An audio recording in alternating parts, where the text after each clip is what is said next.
Good morning. Me assistant professor Sandeep Lokhande, arts and commerce college, Nagthane, department of commerce. आज आपण income from salary या टॉपिकचा 6वा video बघणार आहे.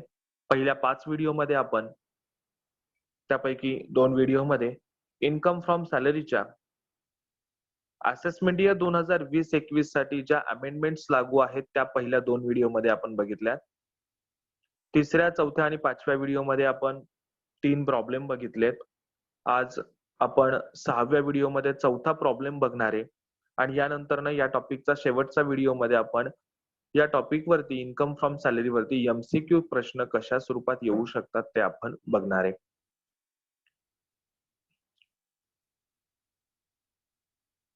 Check करा स्क्रीन वरती. आज आपण जो प्रॉब्लेम बघणार आहे तो त्या ठिकाणी आहे. Mr. Aryan is a general manager of a textile company of Pune. He had submitted the following particulars of his income for the previous year 2019-20. Previous year 2019-20 म्हणजेच फायनान्शियल इयर 2019-20 ची आपल्याला माहिती दिली आहे. त्यासाठी असेसमेंट इयर असणारे 2020-21. Basic salary ₹50,000 per month. Dearness allowance at 40% of salary in bracket. However, DA to the extent of 10% of salary is applicable for retirement benefit. जो DM येतोय त्यापैकी फक्त 10% ऑफ सॅलरी हा ऍप्लिकेबल असणार आहे. Company pays him 3% commission on total sales of ₹10 lakh. Entertainment allowance ₹1,000 per month. Next, traveling allowance for his official tours ₹50,000. Actual expenditure on tours amounted to ₹40,000. He contributes to RPF at 15% of his salary. His employer contributes equal amount.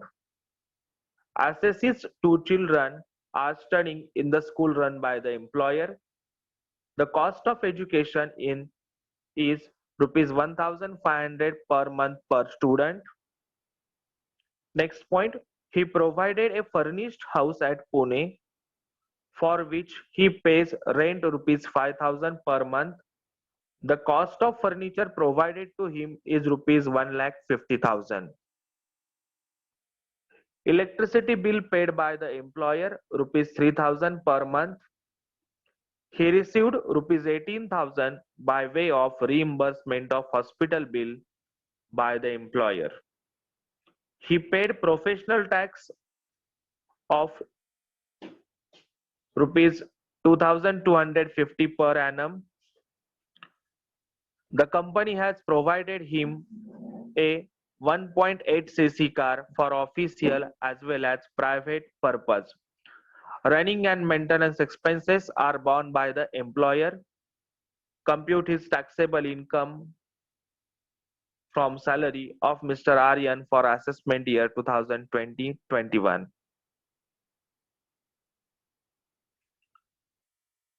या प्रॉब्लेमचा solution आपल्याला आता या ठिकाणी बघायचं आहे.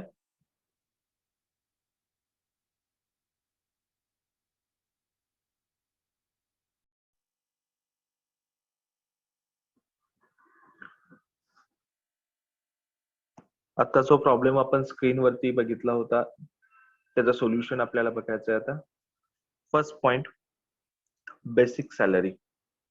Basic salary totally taxable असणार आहे 50,000 per month.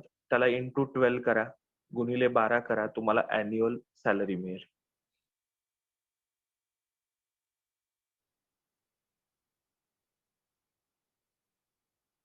Next, DA 40% of basic salary. त्यापैकी 10% ऍप्लिकेबल आहे, पण जेवढा डीए मिळतो तेवढा पूर्ण टॅक्सेबल असतो. किती एकूण बेसिक सॅलरी मिळते आपल्याला? 6 लाख. या 6 लाखाच्या 40% काढले आपण, उत्तर किती आला? 2,40,000, 2,40,000. Company pays him at 3% commission on total sales of ₹10 lakh. Company 3% commission paid करणार आहे 10 लाखाच्या सेल्स वरती. 10 लाखाच्या सेल्स वरती 3% काढले तर ते percentage commission on sales is 3% commission on sales rupees 30,000 30,000 रुपये टोटली टॅक्सेबल आहे. कमिशन पूर्ण टॅक्सेबल आहे, याला कुठलंही एक्झम्पशन मिळत नाही. Entertainment allowance 1000 per month 1000 into 12 सर्व एम्प्लॉई साठी एंटरटेनमेंट अलाउन्स हा टॅक्सेबल असतो. फक्त गव्हर्नमेंट एम्प्लॉईला डिडक्शन 16 मध्ये मिळू शकतो. पण आता मिस्टर आर्यन हा जनरल मॅनेजर आहे टेक्सटाईल कंपनी मधला, म्हणजे प्रायव्हेट सेक्टर कंपनी आहे, त्यामुळे फक्त टॅक्सेबल होईल. नेक्स्ट पॉइंट आहे ट्रॅव्हलिंग अलाउन्स. ट्रॅव्हलिंग अलाउन्स आपल्याला मिळतोय 50,000, एम्प्लॉईला मिळतोय 50,000 per month, sorry per annum पूर्ण मिळालेला आहे. त्यापैकी ऍक्च्युअल एक्सपेंडिचर दिलेत 40,000. मग जेवढा खर्च केला असेल ट्रॅव्हलिंगचा तेवढेच एक्झम्प्ट होतील आणि बाकीची अमाऊंट काय असेल टॅक्सेबल असेल. ट्रॅव्हलिंग अलाउन्स तुम्हाला ऑफिशियल टूर्स साठी दिला होता 50,000, पण ऍक्च्युअली तुम्ही टूर्स वरती किती खर्च केला 40,000, तेवढीच सूट मिळेल तुम्हाला. 50,000 खर्च केले असते पूर्ण 50,000 सूट मिळाली असती. नेक्स्ट पॉइंट आहे he contributes to RPF at 15% of salary. त्याचं स्वतःचं कॉन्ट्रीब्युशन आहे आरपीएफ ला. एम्प्लॉईचं स्वतःचं कॉन्ट्रीब्युशन असलेलं हे येतं 80C मध्ये. या ठिकाणी कोणतं कॉन्ट्रीब्युशन येतं तर एम्प्लॉयर कॉन्ट्रीब्युशन टू पीएफ. आपल्या पीएफ मध्ये कंपनीने काही रक्कम दिली असेल तर तिथून पुढचं वाक्य चेक करा. His employer contributes equal amount. तेवढीच अमाऊंट एम्प्लॉयरनी कॉन्ट्रीब्युट केलेली आहे. Employer contribution to RPF. आपल्याला ह्याचं वर्किंग नोट करावी लागेल. सॅलरीच्या 15% आपल्याला इथं कॉन्ट्रीब्युशन घ्यावं लागणार आहे. पण सॅलरी म्हणजे कोणती सॅलरी तर फक्त सॅलरी शब्द दिलाय, तर जी पीएफ ची सॅलरी असेल ना त्याच सॅलरीच्या इथं घ्यायचे 15%. मग त्यापैकी एक्झम्प्टेड किती आहेत तर सॅलरीच्या 12% त्यामुळे हे वर्किंग नोटच आपल्याला करावं लागेल. चेक करा working note. Calculation of employer contribution to RPF under section 10 subsection 11-12. सुरुवातीला सॅलरी फॉर आरपीएफ. या सॅलरी मध्ये 3 पॉइंट येतात. बेसिक सॅलरी 60,000, डिअरनेस अलाउन्स एकूण टोटल मिळतोय तो 40% मिळतोय, पण त्यापैकी 10% फक्त ऍप्लिकेबल आहे. जर ब्रॅकेट मध्ये काहीच दिलं नसेल आणि डीए पर्सेंटेज मध्ये असेल तर तो डीए पूर्ण ऍप्लिकेबल असतो. पण आताच्या प्रॉब्लेम मध्ये 40% पर्सेंटेज मध्ये दिलेत आणि त्यापैकी फक्त 10% ऍप्लिकेबल सांगितलंय, तर आपण 10%च ऍप्लिकेबल घ्यायचे. 10% ऑफ सॅलरी सांगितलंय, त्यामुळे बेसिक सॅलरीच्या 10% घेतले किती आले 60,000. या प्रॉब्लेम मध्ये दिलेलं कमिशन आहे पर्सेंटेज कमिशन ऑन सेल्स आहे, त्यामुळे ते पण पूर्ण येणार. या ठिकाणी पर्सेंटेज शब्द नसेल किंवा सेल्स शब्द नसेल तर ती रक्कम येत नाही. या ठिकाणी ती पण रक्कम येईल आणि या पद्धतीने सॅलरीची रक्कम येते त्या ठिकाणी 6,90,000.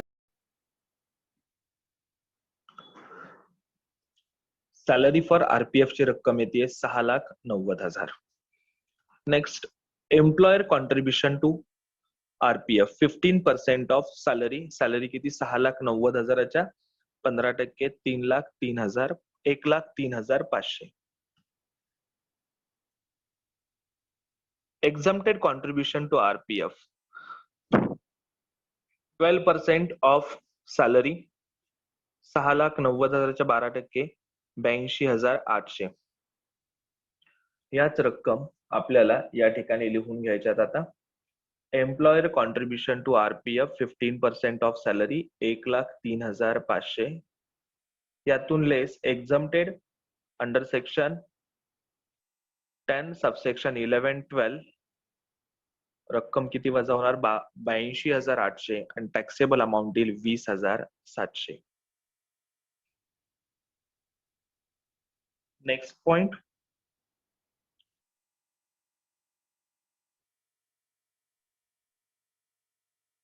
assesses 2 children are studying in the school run by the employer. Company जी शाळा चालवते त्या शाळेमध्ये एम्प्लॉईची मुलं शिकतायत आणि कॉस्ट ऑफ एज्युकेशन किती सांगितले ₹1,500 पर मंथ पर स्टुडंट. याला आपण म्हणतो एज्युकेशन फॅसिलिटी. एज्युकेशन फॅसिलिटी म्हणजे कंपनीच्या शाळेमध्ये एम्प्लॉईची मुलं शिकतायत. कॉस्ट ऑफ एज्युकेशन सांगितले 1500 रुपये. 1500 पर मंथ आहेत, गुणिले 12 करा. अॅन्युअल अमाऊंट मिळाली एका मुलाची, पर चाइल्ड रक्कम आहे त्याला गुणिले 2 करा, आपल्याला अॅन्युअल कॉस्ट मिळेल. आता एज्युकेशन फॅसिलिटी आणि चिल्ड्रन एज्युकेशन अलाउन्स मध्ये एक्झम्पशन मध्ये फरक आहे. चिल्ड्रन एज्युकेशन अलाउन्स हा एक्झम्प्टेड आहे up to ₹100 per month per child, maximum for 2 children. पण आत्ताचा पॉइंट परक्विजिट आहे, इथं अलाउन्स शब्द नाहीये. काय सांगितलंय? कंपनीच्या शाळेमध्ये एम्प्लॉईची मुलं शिकतायत, तर याला म्हणणार आपण एज्युकेशन फॅसिलिटी, आणि ही रक्कम एक्झम्प्टेड आहे up to ₹1000 per month per student. 1000 रुपये प्रत्येक महिन्याला प्रत्येक मुलामागं सूट मिळू शकते. मग पण या ठिकाणी किती मुलं आहेत? तर 2 मुलांची, त्या 2 मुलांचा फॅसिलिटी मिळते, तर तेवढी 2 मुलांसाठी रक्कम काय होईल? एक्झम्प्टेड असेल. किती? 1000. 1000 हे लिमिट आहे आणि ऍक्च्युअल 1500. दोन्ही पैकी लहान रक्कम जी असेल ती एक्झम्प्ट होणार. 1000 रुपये लहान रक्कम येते, ती एक्झम्प्ट करा. 1000 पर मंथ गुणिले 12 करा, गुणिले 2 करा, कारण प्रत्येक मुलामागं मिळणारी ही सूट आहे. फक्त एज्युकेशन फॅसिलिटीच्या बाबतीत एक महत्वाचं वाक्य असं आहे, ते म्हणजे कंडिशन. नंबर ऑफ चिल्ड्रनचं इथं लिमिट नाहीये. तुम्हाला 3 मुलं असतील तर 3 मुलांची वजावट मिळेल, एक्झम्पशन मिळेल. तुम्हाला कितीही मुलं असतील, म्हणजे इथं नंबर ऑफ चिल्ड्रनचं लिमिट नाहीये, पण चिल्ड्रन एज्युकेशन अलाउन्स मध्ये नंबर ऑफ चिल्ड्रनचं लिमिट आहे. Next point.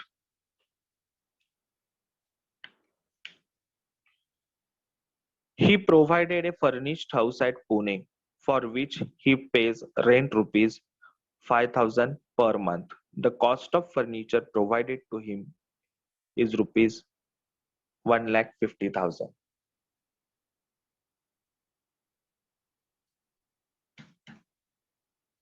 आपल्याला व्हॅल्यू ऑफ अकोमोडेशन काढायची. या ठिकाणी जर फर्निचर दिला असेल, चेक करा या ठिकाणी, he provided furnished house. Furnished house आहे म्हणजे अकोमोडेशन विथ फर्निचर दिलेलं आहे.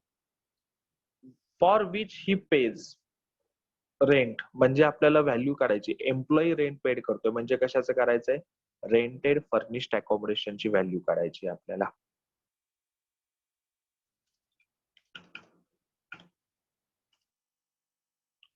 कॅल्क्युलेशन ऑफ रेंटेड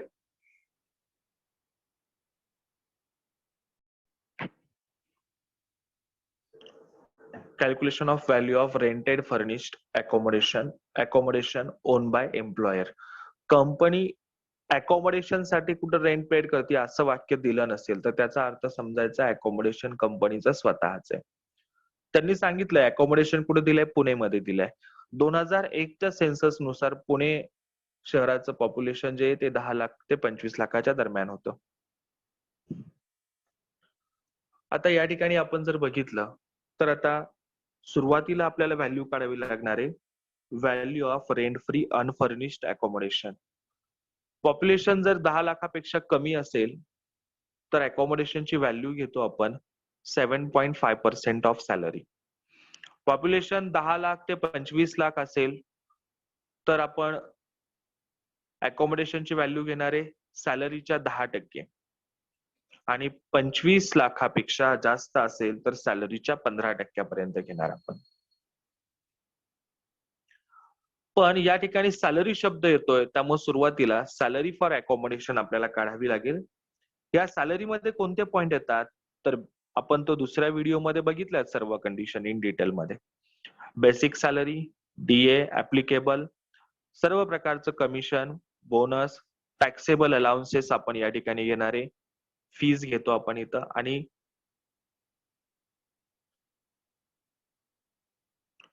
कोणते पॉइंट घेत नाही आपण तर डीए नॉट ऍप्लिकेबल घेत नाही आपण, एम्प्लॉयर कॉन्ट्रीब्युशन टू पीएफ घेत नाही आपण, इंटरेस्ट ऑन पीएफ घेत नाही, ऍडव्हान्स सॅलरी आपण घेणार नाहीये, व्हॅल्यू ऑफ परक्विजिट्स घेणार नाहीये, आणि सर्व एक्झम्प्टेड अलाउन्सेस सुद्धा येणार नाहीत. चेक करा या आत्ताच्या प्रॉब्लेम मधले कोणते पॉइंट्स येत आहेत. Basic salary 6 lakh, dearness allowance जो ऍप्लिकेबल पोर्शन आहे तोच फक्त सॅलरीच्या 10%. त्यानंतर कमिशन, पर्सेंटेज कमिशन असेल किंवा कोणतंही कमिशन असेल, सर्व कमिशन अकॉमोडेशनच्या सॅलरीमध्ये येणारे 30,000. Entertainment allowance 12,000. ट्रॅव्हलिंग अलाउन्स 50,000 मिळतो, 40,000 एक्झम्प्ट आहे. फक्त टॅक्सेबल पोर्शन आपण इथं घेणार आहे. किती? 10,000. आणि सॅलरी फॉर अकॉमोडेशनची रक्कम येते 7,12,000. Next, value of rented furnished accommodation काढायची. सुरुवातीला आपण व्हॅल्यू काढणार value of rent free unfurnished accommodation. Pune शहर आहे त्यामुळे किती घेणार आपण? सॅलरीच्या 10%. 7,12,000च्या 10% काढले किती आले? 71,200. 71,200. याच्यामध्ये ऍड करायची value of furniture. Value of फर्निचरचे परत 2 पॉइंट आहेत. फर्निचर स्वतःचा असेल तर फर्निचरच्या कॉस्टच्या 10%. फर्निचर जर का ते रेंट वरती घेतलं असेल तर रेंट किंवा hire charges paid for furniture जी रक्कम असेल ती. आता या ठिकाणी प्रॉब्लेम मध्ये कॉस्ट ऑफ फर्निचर दिलंय, याचा अर्थ काय होतो? फर्निचर कंपनीचं स्वतःच आहे. मग अशा वेळेस आपण किती घेणार? त्या फर्निचरची जी कॉस्ट आहे त्याच्या 10%. 1.5 लाख सांगितली रक्कम आपल्याला, त्याच्या 10% काढले किती आले? 15,000. ही रक्कम ऍड केली, अनफर्निश मध्ये फर्निशची रक्कम ऍड केली, त्याला काय म्हणणार आपण? Value of rent free furnished accommodation. किती? 86,200. आता शेवटचा पॉइंट राहिला. यासाठी mister Aryan employee rent paid करतोय. किती पेड करतोय? 5,000. मग इथं rent paid by Aryan 5,000 per month आहे, त्याला गुणिले 12 करा. 5,000 गुणिले 12 केले उत्तर किती येतंय? 60,000. हे वजा करा. Value of rented furnished accommodation किती येईल? 26,200. रक्कम किती येते? 26,200. तीच रक्कम आपल्याला इथं लिहून घ्यायची. Value of rented, mister Aryan rent paid करतोय त्यामुळे आपण त्याला रेंटेड फर्निश्ड अकॉमोडेशन म्हणणार. किती? 26,200. पुढचा point, electricity bill paid by the employer ₹3,000 per month. 3,000 rent paid केलाय. 3,000 गुणिले 12 करा. 36,000 अॅन्युअल अमाऊंट येईल. Next, reimbursement of hospital bill. Check करा point. He received ₹18,000 by way of reimbursement of hospital bill by employer. 18,000 रुपये. Treatment private हॉस्पिटलमध्ये घेतलीये, government हॉस्पिटलमध्ये घेतलीये किंवा एम्प्लॉयर हॉस्पिटलमध्ये घेतलीये? कुठं घेतलीये सांगितलंय का? गव्हर्नमेंट हॉस्पिटल आणि एम्प्लॉयर्स हॉस्पिटल म्हणजे कंपनीच्या हॉस्पिटलमध्ये किंवा सरकारी दवाखान्यात तुम्ही ट्रीटमेंट घेतली, पूर्ण रक्कम एक्झम्प्टेड असेल. पण ट्रीटमेंट कुठंच घेतली नाही असं सांगितलं, काही कुठं घेतली सांगितलंय का? नाही. अशा वेळेस प्रायव्हेट हॉस्पिटलमध्ये ट्रीटमेंट घेतली असं समजून ती रक्कम काय करायची? पूर्ण टॅक्सेबल करायची. रिइम्बर्समेंट ऑफ हॉस्पिटल बिल किती? 18,000. नेक्स्ट पॉइंट आहे, ही पेड प्रोफेशनल टॅक्स. स्वतः पेड केलाय त्यामुळे फक्त वजा होईल 16ला. सॅलरी मध्ये घेण्याची आवश्यकता नाही. कंपनीने पेड केला तर ग्रॉस सॅलरी मध्ये टॅक्सेबल आणि त्यानंतर परत डिडक्शन 16ला वजा होईल. आता स्वतः पेड केलाय त्यामुळे फक्त वजा होणार आहे. Last point, company has provided him 1.8 cc car for official and private purpose. Running and maintenance expenses paid by employer. या ठिकाणी 1800 cc ची कार ऑफिशियल आणि प्रायव्हेट यूज साठी एम्प्लॉईला दिलेली आहे आणि रनिंग मेंटेनन्सचा खर्च कोण करतंय? कंपनी करते. म्हणजे या ठिकाणी सिच्युएशन येते, पहिली कार कंपनीची आहे, खर्च कंपनी करते. ऑफिशियल आणि प्रायव्हेट पर्पज म्हणजे शेवटचा कॉलम आहे. दुसऱ्या व्हिडिओमध्ये आपण ह्या सर्व कंडिशन्स बघितलेल्या आहेत. ऑफिशियल आणि प्रायव्हेट कॉलम मध्ये परत 2 पॉइंट येतात, एक 1600 cc पर्यंत 1600 पेक्षा जास्त. 1600 पर्यंत असेल, 1600 पेक्षा कमी सीसी असेल तर किती रक्कम घेतो आपण? 1800 per month plus driver salary 900 per month. आणि 1600 पेक्षा जास्त असेल तर आपण किती घेतो? 2400 पर मंथ आणि plus driver salary 900 per month. आताच्या प्रॉब्लेम मध्ये आता बघा, 1600 पेक्षा जास्त रक्कम आहे, त्यामुळे रक्कम किती येणार? 2400 पर मंथ. ड्रायव्हर तिथं उल्लेख केलाय का की ड्रायव्हर सॅलरी सुद्धा कंपनी पेड करते?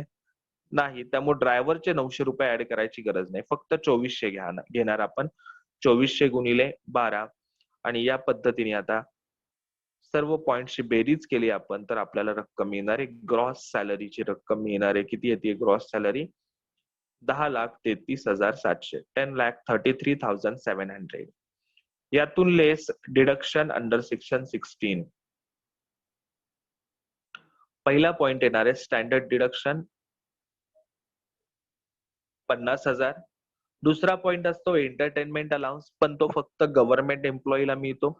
आताचे एम्प्लॉई प्रायव्हेट सेक्टर मधला आहे त्यामुळे ते डिडक्शन मिळणार नाही. आणि शेवटचा पॉइंट प्रोफेशनल टॅक्स किती? 2,250. आणि एकूण जी वजावट आहे ती वजा करून फायनल आपल्याला टॅक्सेबल इन्कम फ्रॉम सॅलरी त्या ठिकाणी मिळेल. Taxable income from salary 9,81,450.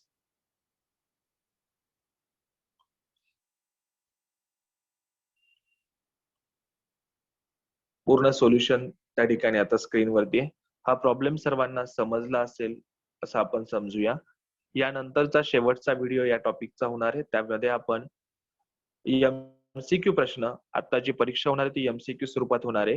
तर मग एमसीक्यू प्रश्न कसे येऊ शकतात असे एक आपण 30 ते 40 प्रश्न आपण त्या ठिकाणी बघणार आहे. सगळ्यांना प्रॉब्लेम पूर्ण समजला असेल असं आपण समजूया. काही डाऊट्स असतील तर आपण एका डिस्कशन सेशन मध्ये ते सर्व सॉल्व्ह करू. सगळ्यांचे मनपूर्वक धन्यवाद. व्हिडिओ आवडला असेल तर लाईक करा. तुमच्या वर्गातील इतर मित्रमैत्रिणींना सुद्धा शेअर करा. सगळ्यांचे मनपूर्वक धन्यवाद.